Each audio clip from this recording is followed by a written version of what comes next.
I'm going to assume that you're meeting with a motivated seller who is just being unrealistic on price. I learned this from a coach. $50.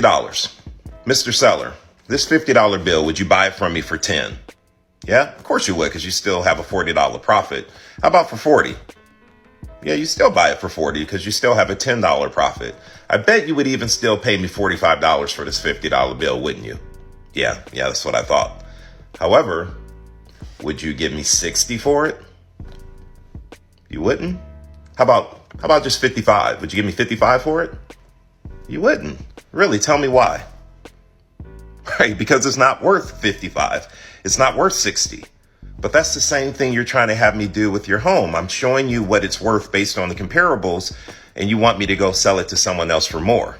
Just like you wouldn't pay more for it, the buyers aren't going to pay more for your home because it's not worth that. So based on our conversation before I came out, you told me that you had to be in California no later than the end of May. Pricing it here means you're still in New Jersey.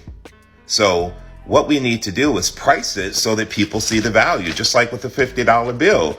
Anything under 50, it's worth it and you would still pay for it. Anything over, it's not. So let's do the right thing. Let's price it so that we can get it sold and we can get you moved to California no later than the end of May. That's one way I would handle it. Like sometimes you just got to get people to see it and say it out loud and admit that they would not overpay for something, that it's not worth that value.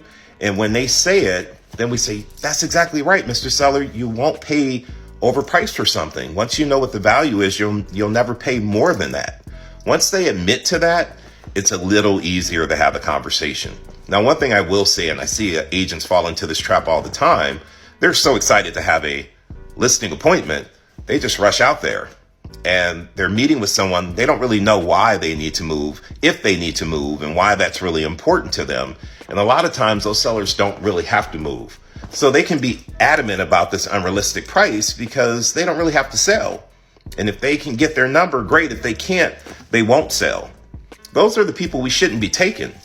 We only want to meet with ready, willing, able, motivated, coachable sellers. If they're not, run, because they're going to waste your time. They're going to waste your marketing dollars. And all you're going to be doing is telling a lot of people that you don't know how to price property and get property sold by taking an overpriced listing. So be very careful. Practice this. It will come in handy, I promise. Thanks again for the comment. Appreciate you.